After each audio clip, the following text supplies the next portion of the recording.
So I'm gonna start off this video with some good news. I finally paid off my student loan. Just got the mail today that my student loan is fully paid off, and it feels awesome. Having debt is really taxing on your brain, to be honest.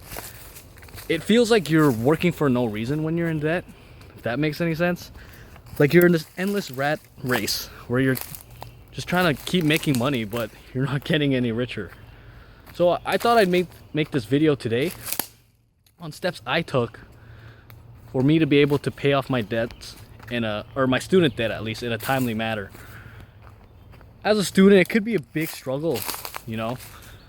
I've been there where I was just only in school. I didn't have any source of income. So you're basically going into negative money every day. You've got your debts, you've got like the school money, like you've got money you have to pay for books. You also have your lunch money. So it can really feel debilitating. You just feel like you're not getting anywhere, right? And I feel like that's also a lot of reasons why people drop out of school. They just don't see it going anywhere. They're so in debt. They're getting into more debt. They see other people graduating school but not getting jobs, right? And it just gives you a sense of hopelessness. Well, ever since I read the book Richest Man in Babylon, it's really opened my eyes to how I can actually attain financial freedom for myself by following simple disciplines. Oh, it looks like the train's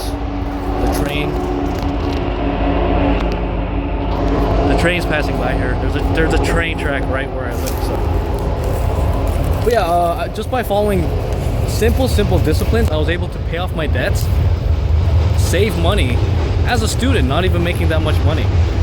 So I just thought I'd share them with you because I feel like finances are a big part of life. I mean, we live in a capitalist society. Money's important. Okay, money's not everything, but it is important. Money is now the survival tool. Okay, back then you had to go hunt, you had to go fight for your food, kill squirrels and stuff. Now you just need to get money. Money is like the de facto survival tool now. That's how you stay alive. So I thought I'd share some principles that I've picked up and that I found very effective for me. So the first principle that I ever picked up on and still use to this day is the rule that I learned in The Richest Man in Babylon, which is spend less than you earn. So spend less than you earn. What it says to do in The Richest Man in Babylon is, let's say you get paid $100, $70 you use for your whatever, to stay alive, to eat food, pay rent, do whatever you have to do, you know, treat yourself maybe 1 day or 2 days. That money you use to spend, okay? But the other $30, that you use to get ahead financially. So what does it say to do in that book, for instance? It says of the $30 that you're saving, $10 goes to a savings. It's not going to be used for anything, actually. It's never even gonna be used. You just save it. You might be thinking, why would I save money like that? Well, what it does is it actually makes you feel a lot richer psychologically. Even if you're like broke, in debt, like $20,000, if you have some money saved up, even if it's like $100, you will notice the difference. It has a big effect on you. If you're like, hey, I'm not as broke, at least I have $100, and that'll build slowly over time. For me, for instance, I started off putting $10 into my savings account. And slowly but surely, it's grown a lot, actually. The key here is consistency, so just keep doing it, even if it feels or seems like it's not really worth it. Just keep going at it. Now, the second thing is, the other of the $30, $10 goes to your savings. You should put another $10 into your debt, like pay off your debt. So let's say you have a credit card bill, use the $10 from the $30 to pay off your debt. Me, for instance, was using my money to pay off my student loan. So you use $10 to pay off your debt, $10 you save, and then the last $10 you use to try to actually make more money. So that's what you call active capital. You might, I mean, it may be hard in the beginning to think of things like, what the hell am I gonna do with $10? But hey, you might just start off not even necessarily using it to build something in the beginning, but you could use it. It will really get your brain flowing. Like for me, I remember people used to sell headphones, like these I think they were ear pods. Oh yeah, when the ear pods came out, someone was selling ear pods on Facebook for like $5 each. So what I did is I would buy like 5 of them, and then I would sell them again at my school for $10. So that was one way that I used my portion of my active capital to make more money. And it wasn't a lot of money. I really didn't make that. I was probably making like extra $100 a month, but still, extra money is extra money, right? Everyone could use it. So just to reiterate, spend less than you earn. If you make $100, $10 goes to pay your debt, $10 you save, and $10 you try to make more money with that money. And that's what I learned in The Richest Man in Babylon. I still use that today. Obviously, if you make more money, you wanna keep the ratios in balance, not necessarily the amount. So me, I just use 10% pay my debts, 10% savings, 10% make more money. That's a simple method, works all the time. Now the second rule of thumb that I use for getting ahead financially is I do not spend money that I borrow. What does that mean? I don't. A lot of people spend money before they have it, or spend money that they borrow. Like you might be thinking, oh, I don't have any money right now, but I'm gonna be paid next week, so I'll just put this on my credit card. I'll just borrow some money from a friend and pay them back. But you never end up paying them back. You just get into more debt. So don't spend money you don't have. That would be the second rule. Don't spend money you don't have. Wait till you have the money, okay? This is something that I also did. When I first got a credit card, at first you don't use it, right? You're like, oh, fuck that. I don't wanna get into debt. I don't wanna spend this money that I don't have. But then slowly but surely, you spend $5 here, $10 here. That'll add up. Soon enough, you'll have maxed out your credit card. You'll be like, what the fuck? You'll be thinking, oh, but I was gonna make all this money and pay it back, but you never did. So only spend money that you have. Me personally, I don't even use credit cards anymore. I have mine. Like, I have 2 that they mailed me to because mine expired, and I haven't even activated them. I do not use credit cards. I only use cash. Now with Visa debit, it's so much easier. Your debit cards can be used online. You don't even need a credit card anymore. So don't spend money you don't have. It's the quickest way to get into debt. And again, it goes against the first principle, which is spend less than you earn, which is key. If you're spending less than you earn, then you'll always be in a positive cash flow as opposed to being a negative cash flow, okay? So those are the first 2 principles that I go by. The third principle actually is I never ever get onto any subscription-based or contract-based payment plans. I will always pay for things one time, or I just don't do it. I fucking hate paying subscription. Those things will leech your money over and over again. Only if I absolutely have to will I pay for a subscription service. Only if I have to. Like I pay for Lumosity. It's $100 a year. That's not too bad. But things like the gym, like Good Life, that adds up. You might be thinking, oh, it's just, $50 a month. It's not that bad. And you know what? It's not that bad if you actually go to the gym. But usually what happens is because it's a 1-year contract, you're gonna get it and you're not gonna go to the gym.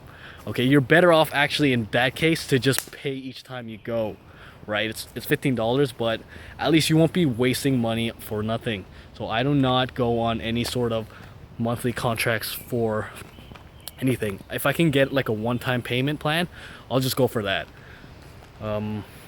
A car's another good one. Like a lot of people get cars on loans, like do 0 down financing. I think that's a ridiculously bad idea because you're paying interest. And me living in Toronto, I don't even need to really drive. But if you do need to drive, I would say just either put more money down, try to haggle for 0 financing, so at least you're not paying interest.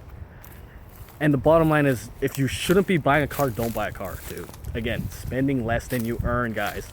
You don't need to be all flashy. Do you want to look flashy and good, or actually have money? See, a lot of people want to spend money to look good or feel good about themselves. But in the end, what they're getting is a empty promise. They're just spending money, digging themselves into a big hole. So me, I do not pay for anything subscription based. Things like Spotify. I know a lot of friends. They're like, oh, it's just $10 a month. But it adds up, dude. It's $100 a year 5 years, that's $500. Especially if you're working as a student, you're not even making that much money in the first place. That's money you could save. Fourth and final principle is just to track and cut back on your expenses. I have a Google Doc where I just track all my expenses. It lets me know like what I'm spending money on and how much money I'm spending on it. That way I can look back at the end of the month and see, where did I spend too much money, or where could I have saved money.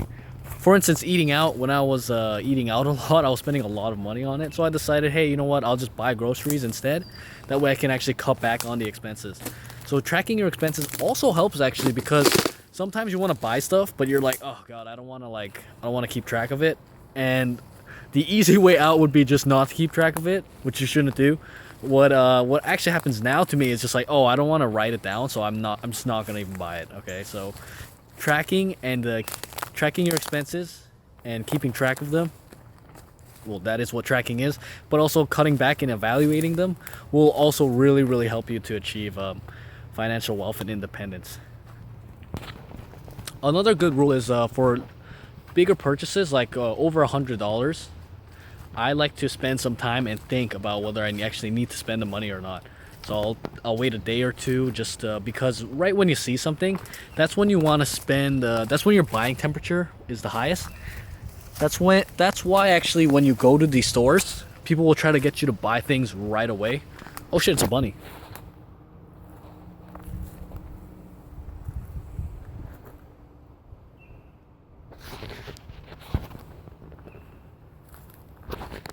Hopefully I got that on camera. I don't know if I did, but yeah, just when you see something for the first time, usually that's when your buying temperature is at the highest, when you want to buy it. So just take a day or two to think about it. Can you find a cheaper way to get it? Is it something that's actually need, or is it going to be an impulse buy? That's why when you go into stores and you first try something on, they try to get you to leave with it right away. That's when your buying temperature is at the highest. So just to recap the 5 principles here. The first one is to spend less than you earn. Spend less than you earn. I use the 70%, 30% method. I live on 70%. The other 30%, I pay debts, I save, and I try to make more money with it. The second principle that I went over is don't spend money you don't have. Spend only the money you actually have in your pocket, like cash.